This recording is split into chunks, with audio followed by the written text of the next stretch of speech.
So, ayan, pag natapos na mag-install, ayan yung lalabas sa kanya. So, i-restart now nyo lang. Okay?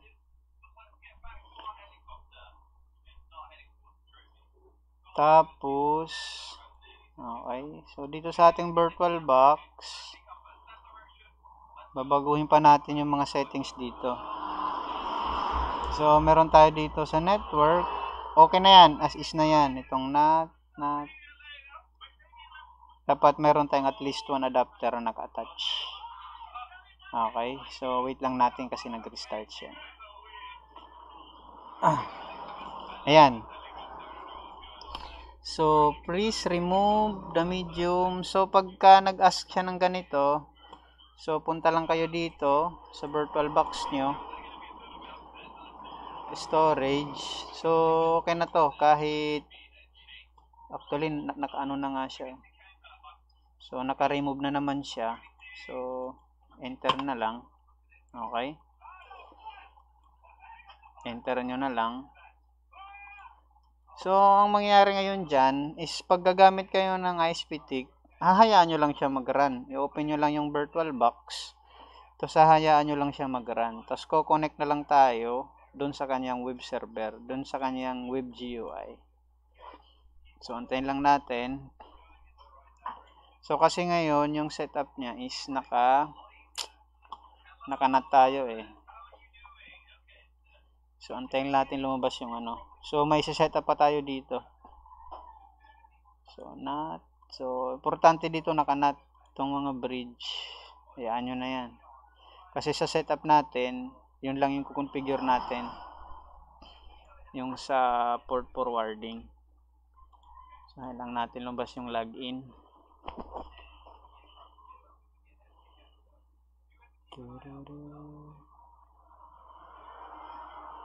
Ayan. So, ayan. Nag-boot na siya. Okay.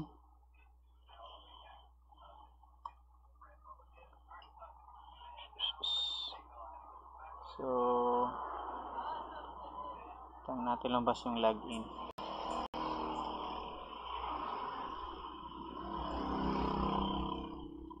So, pwede na tayo mag-connect ngayon. Connect tayo sa ano?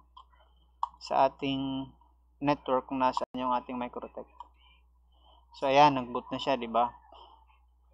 Tinanggal ko lang yung internet kanina kasi para hindi siya mag-download, para hindi mabagal yung ano.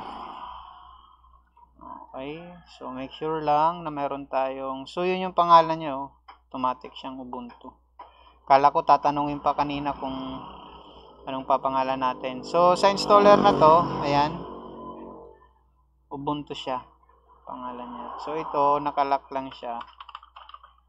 Okay, wala lang access. Kasi pag na-access, wala na. Copy-paste na lang yung aking web app. Okay, so hayaan lang natin siya mag-run ng ganyan. So, turn off muna natin. So, shutdown muna natin para ma-configure natin ng maayos yung ating settings. So, yun, nag-shutdown na siya. So, may nagtanong dito, you have currently unsaved changes. Would you like? So, reload settings lang tayo. Reload settings. So, punta na tayo dito. Balik na tayo dito. So, ito, may laman na to. Nandyan na yung OS natin, yung ating ISP-TIC. So, para makita siya ng Windows, nitong ating computer, dito na lang tayo mag-tweak. May mga adjust na lang tayo dito. So, punta tayo dito sa network. So, ito, wala na yan. Itong 2, 3, 4, hayaan nyo na lang yan. Dito tayo sa adapter 1. Tapos, yung attach to, naka-NAT. Tapos, click nyo tong advance. Tapos, punta tayo doon sa port forwarding. Dito, okay na yan. Wala na kayong gagalawin dyan. Kung anong nakaset dyan, as is na yan. So, port forwarding na lang tayo. Tapos, mag-a-add tayo. So, pangalan na lang natin, ISP or ISP-TIC. So, itong ipoport forward natin is yung port lang. So, host ng port, host ng guest sa host ng port. So, ano ba yung port na i-open natin? So, 80. Ito kasi yung sa Apache, sa web server. So, okay na yan. Okay. So, okay. Ganun lang yung magiging ano dyan. Wala nang ibang babaguhin kundi doon lang sa network. Dito sa, punta kayo dito sa settings, sa network, sa advanced, tapos yan, as is na yan, dapat nakanat, port forwarding, pangalan, kahit anong pangalan, importante itong port, host port at saka guest port, naka 80. Okay, so start natin. Okay, so bali yung magiging access natin ngayon, kasi pinort forward natin yung ating ISP-TIC web server dito sa ating computer. So pag mag localhost tayo, dapat lalabas yun. So antayin lang natin siya mag-boot. Kasi naka-port na yung 80 eh. So dapat lalabas na yung web server diyan. Tapos testing rin natin i-configure yung ating Microtech para magkaroon tayo ng connection. So take note lang sa setup na to sa Windows. Hindi siya accessible yung ISP-TIC nyo, hindi siya accessible sa ibang LAN network. Ewan ko lang kung mayroong workaround, pero sa pagkakabasa ko sa setup na to, itong computer lang kung saan naka-host yung virtual machine ng ISP-TIC yung makaka-connect sa kanya. Okay. So bakit ako nag-local host? Yun nga, kasi pinort forward ko yung port 80 ng ating virtual machine dito sa ating hosts. So sana magawa natin siya ng maayos.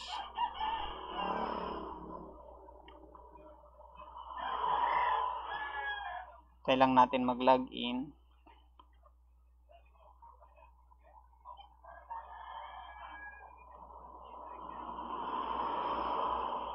Wait lang.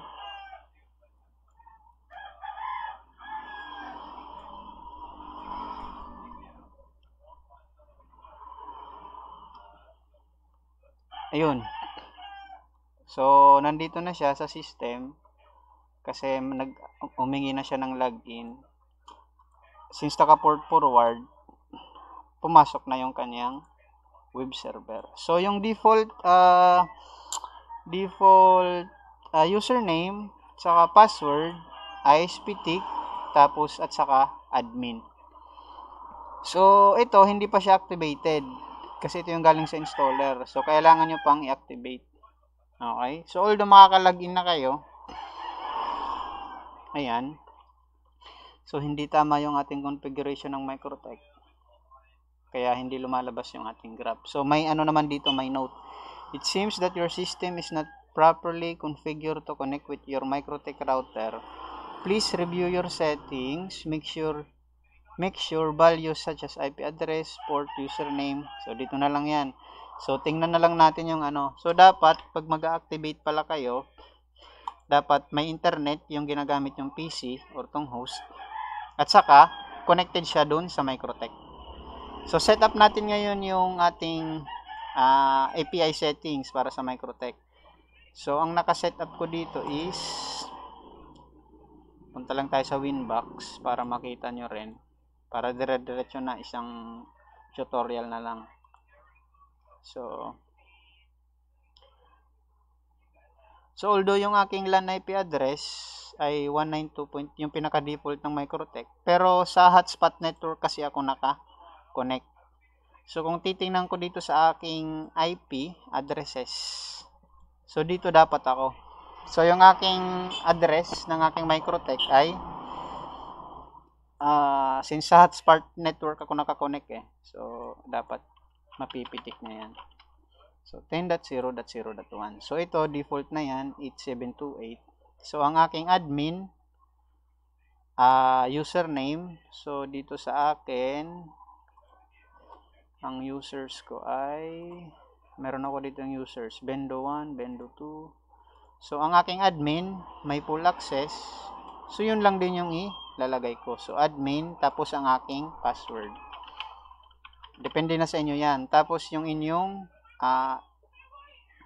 Ethernet port, kung saan nakasaksak yung inyong 1 or yung inyong ISP. Sa akin, ISP 1 yung mayroong nakasaksak. Dual ISP kasi yan. So, ISP 1. Tapos yung aking PPOE interface. Saan yan makikita? So, yung aking PPOE interface, pinag-isa ko na lang yan sa aking bridge hotspot. Okay. So, synonymous na sila yan dito sa sa hotspot ko. Ayan. Pwede kasi yan pagsabayin mo yung wireless hotspot mo at saka wireless PPPoE. Papasok yan. Mayroong tutorial dyan si Sir Carl. Tingnan nyo na lang. Okay, so balik tayo dito sa ating ISP-TIC. So, bridge hotspot. So, pag sinave ko yan, so dapat makaka-connect na ako. Hindi na to lalabas na note. So, oops, saglit. 10.0.0.1. So, sandali. Baka hindi tayo nakalagin sa aking Microtech. Hotspot.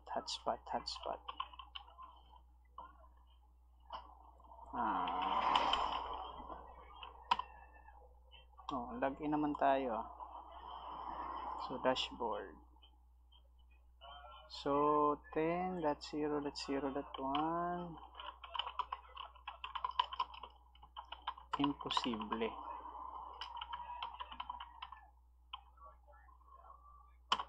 Ayan, meron naman. So, save. Ayun. So, pumasok na siya.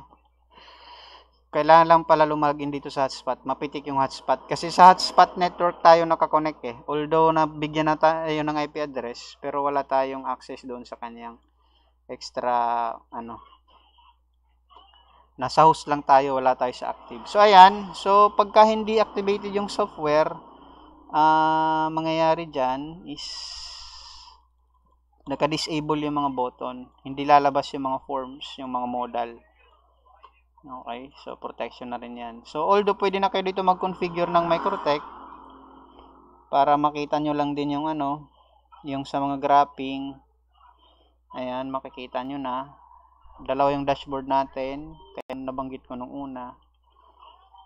Ayan, meron tayong sa system, meron tayong doon sa Microtech Graph. So, yung license, dito kayo mag-activate ng license. So, demo ko na lang din kung paano mag-activate ng license para makita nyo yung okay. So, saan ba yung license ko nun? May tinabi ako nun eh. Ito, meron tayong license dito. So, try natin mag-activate. So, pag mag-activate kayo, dapat may internet yung computer na ginagamit nyo ha. Okay, pwede dito mag-activate sa loob. So, lumabas muna tayo. So, activate. So, paste natin yung ating license. So, PM lang, DM lang sa license. So, activate. Okay. So, antayin lang natin. So, pumasok na siya sa online. So, dito, email address nyo. Okay. Email address nyo. So, kagaya sa akin. So, although na-activate na yun doon, kumbaga, for lang to, para for double purpose.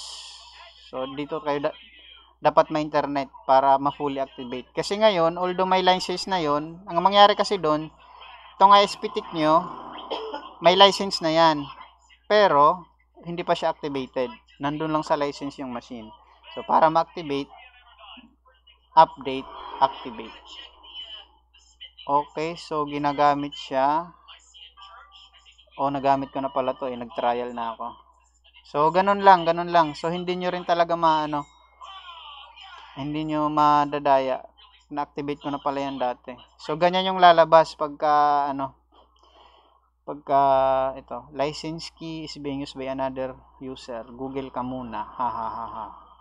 Okay. So, pagka valid yung license nyo, Papasok na yan dun sa login. Saka mawawala na rin yung mga ito.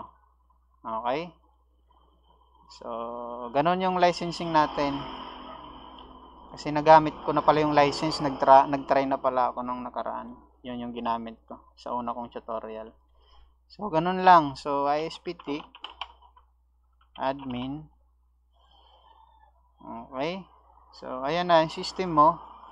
Ito yung sa tutorial sa Windows Windows po ito. Windows setup. So, iraran lang si VirtualBox. Tapos, iraran yung ISPTIC server mo. Tapos, yan, nahayaan mo lang siya mag-run. Kasi naka-port forward na yan. Tapos, diretso ka na dito. Localhost ka na. Okay? Ito yung Windows setup. So, hindi tayo nakapag-activate kasi yung ating license, nagamit ko na pala sa demo.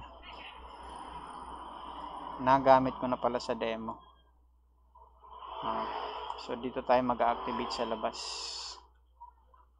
Ito. Okay. So, activate.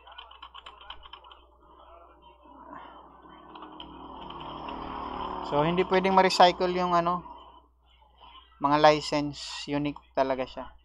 Okay. So, may nag-message na si sir. Okay.